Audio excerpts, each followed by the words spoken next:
ప్రస్తుతం అయితే మనం భద్రాచలం బ్రిడ్జి దగ్గరికి వచ్చేసినాం. మనం మరాయిగూడెం వెళ్తున్నాం. ఛత్తీస్గఢ్ బోర్డర్ అనమాట. భద్రాచలం నుంచే వెళ్ళాలి. ఉన్నారు కదా, ఇది మరాయిగూడెంలో ఉన్న సమ్మక్క సారక్క గుడి అనమాట. ఈ గుడికి వచ్చేసి ఒక చరిత్ర ఉంది. ఇక్కడ విషయం ఏంటంటే, ఇక్కడ ఇద్దరు అక్క చెల్లెళ్ళు ఉంటారు. వాళ్ళిద్దరికీ సమ్మక్క సారక్క అమ్మవార్లు ఒంట్లోకి వస్తారనమాట. సాధారణంగా ఆదివాసీలు వనదేవతల్ని పూజిస్తారు కదా, అలా ఈ సమ్మక్క సారక్క తల్లిని కూడా పూజిస్తారు.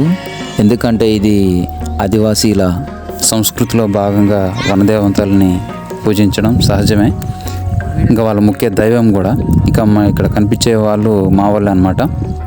ఇంకా చిన్న మొక్కు ఉండటం వల్ల అందరూ ఇక్కడికి ఈ సమ్మక్క సారక్క మరాయిగూడెం రావటం జరిగింది. ఇందులో భాగంగా ఇక్కడ కొన్ని విషయాలు తెలుసుకున్నాం అనమాట. అంటే ఇక్కడ సమ్మక్క సారక్క అమ్మవార్లు దేవరపడే ఇద్దరు అక్క చెల్లెళ్ళు అనమాట. ఇద్దరు ఆ అక్క చెల్లెలకి పెద్ద అమ్మకి సారలమ్మ, చిన్న అమ్మకి సమ్మక్క అమ్మవార్లు వస్తారనమాట. అంటే ఇక్కడ స్థల పురాణం అంటే ఇద్దరు అక్క చెల్లెళ్ళు ఉన్నారు కదా, అందులో పెద్ద అమ్మకి పెళ్ళైన తర్వాత ఒక పాప పుట్టింది. ఆ పాప చిన్నతనంలో చనిపోవడం జరిగింది. ఇక్కడ చనిపోయి ఇక ఆమెకి ఇక్కడ దగ్గరలో ఉన్న వాళ్ళ సొంత స్థలంలోనే సమాధి చేయడం జరిగింది. ఇక ఆమెకి సారలమ్మ పూనేసి ఆ సమాధి దగ్గరికి వచ్చి ఏడవటం, అది ఇది అట్లా కొంచెం ఏడవటం, చికా అంటే ఇక పూరిన వాళ్ళు ఎలా ఉంటారు మీ అందరికీ తెలుసు. అంటే గ్రామీణ వాతావరణంలో ఆదివాసీలు దేవతలని నమ్మటం సహజమే, వాళ్ళ నమ్మకం కూడా. ఎందుకంటే నమ్మకపోవడం మీ అందరి వ్యక్తిగత అభిప్రాయం. ఎందుకంటే ఆదివాసీల యొక్క సంస్కృతి సంప్రదాయాలని మనం గౌరవించాల్సిందే. ఎందుకంటే మనకు సమ్మక్క సారక్క మేడారంలో కూడా జరుగుతుంది కదా, అట్లా సేమ్ ఇది కూడా. చిన్నపిల్ల చనిపోయింది కదా, ఆ సమాధి దగ్గర పాప తల్లిగారు, ఆమె పేరు అచ్చమ్మ అనమాట. ఆమె తూలుతూ అటు ఇటు తిరుగుతూ, అంటే కొంచెం పూరిన వాళ్ళు ఎట్టుంటారో తెలుసు కదా, ఆ విధంగా చేస్తుంటే ఆ గ్రామస్తులు ఎందుకు ఇట్లా చేస్తుంది అనేసి వాళ్ళు కూడా వీళ్ళని కొంచెం ఇబ్బంది పెట్టడం జరిగిందనమాట. ఇంకా అందులో వాళ్ళ చెల్లిగారికి ఆమెకి సమ్మక్క అమ్మవారు రావటం జరిగింది. అయితే ఆ పాప సమాధికి నిప్పు పెట్టడం జరిగింది అనమాట. ఆ చుట్టుపక్కల ఉన్న తాటి చెట్లు కూడా కాలిపోవడం జరిగింది. మీరు దేవుళ్ళ దెయ్యాల అన్నట్టు గ్రామస్తులు నిలదీయటంతో ఆ మంటల్లో కూడా పోయి తిరిగి రావడం జరిగింది అనమాట. వాళ్ళకి ఏం కాలేదన్నమాట. సరే, ఇది ఇలా సంగతి ఇలా ఉందనేసి గ్రామస్తులు కూడా ఇక్కడ భద్రాచలం పోలీస్ స్టేషన్లో వాళ్ళని అరెస్ట్ చేయడం జరిగింది. అరెస్ట్ చేసిన వాళ్ళని దెబ్బలు కొట్టడం జరిగింది, ఇబ్బంది పెట్టడం జరిగింది. అయినా కానీ అక్కడ మహత్తు ఏంటంటే ఆటోమేటిక్గా ఆ జైలుకి అరెస్ట్ చేసిన ఆ జైలు తాళాలు కూడా విడిపోవడం జరిగింది. ఎందుకంటే మనకు తెలిసిన కథనం ప్రకారం, మనకు చుట్టుపక్కల వాళ్ళు తెలిసిన వాళ్ళు చెప్పిన విషయాల గురించి మేము చెప్తున్నా. మరి ఎంతవరకు వాస్తవం అన్నది ఆ గ్రామస్తులను అడిగితే మీకే తెలుస్తుంది. ఎందుకంటే నాకు తెలిసిన ఇన్ఫర్మేషన్ ప్రకారం మీకు చెప్తున్నా. అట్లా ఇబ్బంది పడితే భద్రాచలం పోలీస్ స్టేషన్ నుంచి ఆ తాళాలు కూడా విడిపోయినాయి అంట. అలా కొట్టిన వ్యక్తులు కూడా సమస్యలు పడిపోయారంట. ఇంకా లాభం లేదనేసి ఇక ఇక్కడ దుమ్ముగూడెం దగ్గరలో వచ్చే పోలీస్ స్టేషన్కి మార్చారనమాట. అక్కడ మార్చిన ఆ ఎస్ఐ కూడా వాళ్ళని చిత్రహింసలు చేయడం, కొట్టడం జరిగింది. ఆ ఎస్ఐ కూడా సమస్యలు పడిపోయి ఇబ్బంది పడ్డాడు అనమాట. చివరికి ఆ ఎస్ఐ కూడా ఈ గద్దెల దగ్గరకు వచ్చి బాగై తిరిగి వెళ్ళిపోయాడు అనమాట. అప్పటి నుంచి ఇక్కడ దేవుడు ఉన్నాడని నిజంగా నమ్మటం జరిగిందనమాట. ఆ నమ్మకంతోనే ఇప్పుడు ప్రస్తుతానికి సమ్మక్క సారక్క గద్దెలు నిర్మించడం జరిగింది. ఆ నిర్మాణంలో భాగంగా ఆ ఊరు మరాయిగూడెం గ్రామ సర్పంచ్ అపక మారాయ్ గారు, ఇక్కడ వీడియోలో ఆ టీషర్ట్ వేసుకున్న అతనే మారాయ్ గారు, ఏకదాటిగా 5 సార్లు సర్పంచ్గా గెలిచాడనమాట. ఈ గుడిలో భాగంగా అనువంతుగా సహాయం చేసి ఈ గుడి నిర్మాణంలో పాల్గొనడం జరిగింది. ఆయన ఈ స్థాయిలో ఉండడానికి కారణం ఆ అమ్మవార్ల యొక్క ఆశీర్వాదమే. ఇది ఇక్కడ విషయం అన్నమాట. స్వయంగా ఇక్కడ పెద్ద మేడారం పూజారులే స్వయంగా ఇక్కడికి వచ్చి జాతర రోజున పూజా కార్యక్రమాలు చేయడం జరుగుతుందన్నమాట. ఇక్కడ పెద్ద పెద్ద వాళ్ళు చందలింగయ్య గారు అలానే ప్రముఖులు కొంతమంది ఇక్కడికి రావడం జరుగుతుంది. పెద్ద ఎత్తున ఇక్కడ జాతర జరుగుతుంది అన్నమాట. పెద్ద మేడారం లాగానే చాలామంది చుట్టుపక్కల గ్రామాలు, అటు ఛత్తీస్గఢ్ కానీ ఇటు తెలంగాణ ప్రాంతం నుంచి కానీ చాలా అధిక సంఖ్యలో భక్తులు పాల్గొనడం జరుగుతుంది ఇక్కడ. ఇది విషయం. కోడిని ముట్టిస్తున్నారు అనమాట. ఇలా ముట్టించినప్పుడు మనం బియ్యం గింజలు తింటే మనకు అనుకున్న విధంగా అనుగ్రహించారన్నమాట. ఇది సమ్మక్క తల్లి గద్దె అన్నమాట.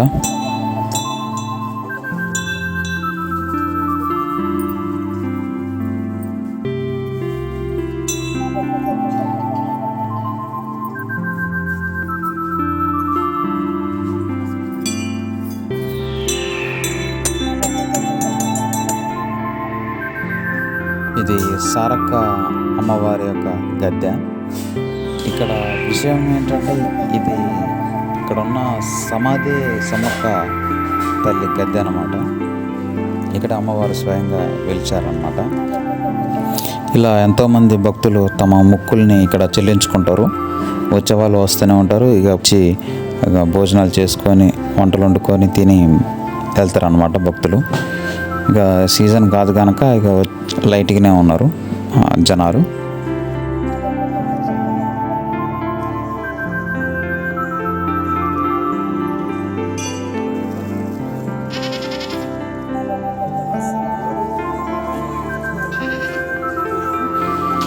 ఈయనే మా పోలీస్ మామ కానిస్టేబుల్ అపక శ్రీనివాసరావు నడుకుడి అనమాట. సారక్క అమ్మవారి యొక్క గద్దె. ఇక్కడే సమాధి రూపకంలో సారలమ్మ తల్లి వెలిచిందనమాట.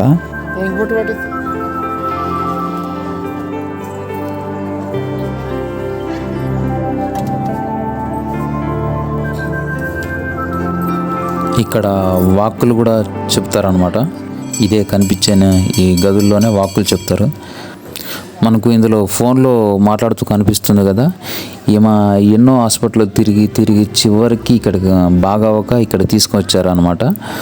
ఇక్కడ బాగా అవటంతో ఆమె ఇక్కడ గుడికి సంబంధించిన పూజా కార్యక్రమాలు కానీ ఇక్కడ సేవకు ఆమె ఇక్కడే ఉంటాననేసి ఇక్కడ సేవా కార్యక్రమాల్లో పాల్గొంటాననేసి ఆమె ఇక్కడే ఉండటం జరిగింది. నేను కూడా ఇది ఎంతవరకు నిజమా అన్నది కూడా ఒకసారి వెళ్ళి కూర్చున్నా. అసలుకు నేనే షాక్. నేను ఏమనుకున్నానో కరెక్ట్గా అమ్మవారు అట్లా నా మనసులో మాట చెప్పడం జరిగింది. నేనే షాక్ అయ్యాను అనమాట. ఏది ఏమైనా కానీ ఇక్కడ మీకు ఇప్పుడు చూపిస్తా. స్వయంగా ఇక్కడ సమాధి రూపంలో ఇక్కడ స్వయంగా విగ్రహాలు బయటికి రావడం జరిగింది. మీకు ఇప్పుడు చూపిస్తా అందరికీ. ఇక్కడ చిన్న ఒక అందులో కనిపిస్తుంది మామూలుగా. ఇక్కడ స్వయంభూ వెలిచిన విగ్రహాలు అన్నమాట. ఇది మీరు నమ్మటం మనం నమ్మకపోవటం మీ వ్యక్తిగత అభిప్రాయం. నాకు తెలిసిన ఇక్కడ చుట్టుపక్క వాళ్ళని అడిగి తెలుసుకున్న విషయాలు మీకు చెప్తాను.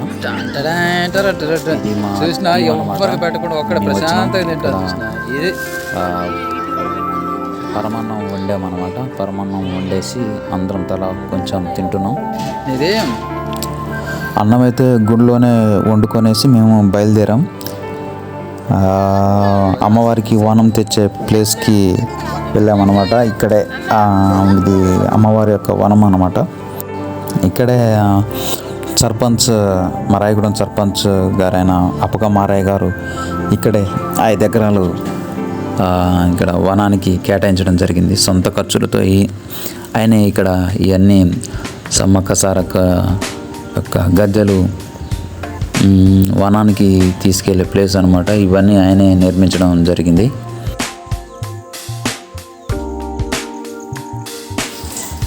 ఇక్కడే అందరం ఇక్కడికి వచ్చేసినాము.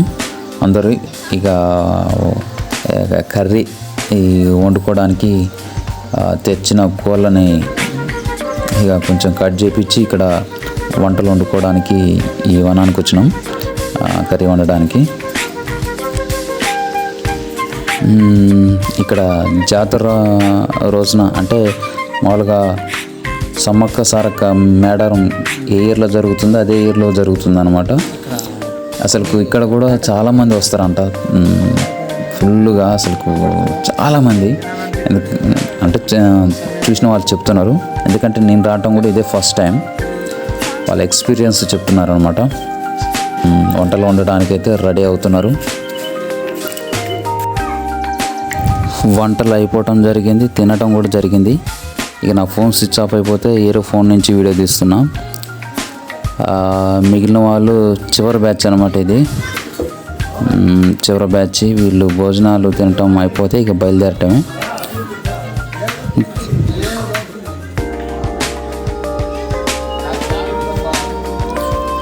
మొత్తానికైతే వీళ్ళు ఇంకా చివర ఎండింగ్ అనమాట. తిని వీళ్ళైతే ఏం ఆడుతున్నారు పిల్లలైతే. ఇక మేము బయలుదేరుతున్నాం తిరిగి. ఇంకా మధ్యలో చుట్టాల ఇంటికి వెళ్తూ చూసుకుంటూ పలకరించుకుంటూ మేము వెళ్ళామన్నమాట. కానీ చాలా టైం అయిపోయింది, 9:30 లోపున చేరుకున్నాం ఇంటికి. ఇది Bhadrachalam bridge, Sarapaka, BPL, Ashwapuram heavy water plant, Ashwapuram రామాలయం టెంపుల్. మొత్తానికైతే ఇంటికి చేరుకున్నాం. Thank you for watching. Please subscribe చేయకపోతే సబ్స్క్రైబ్ చేయండి.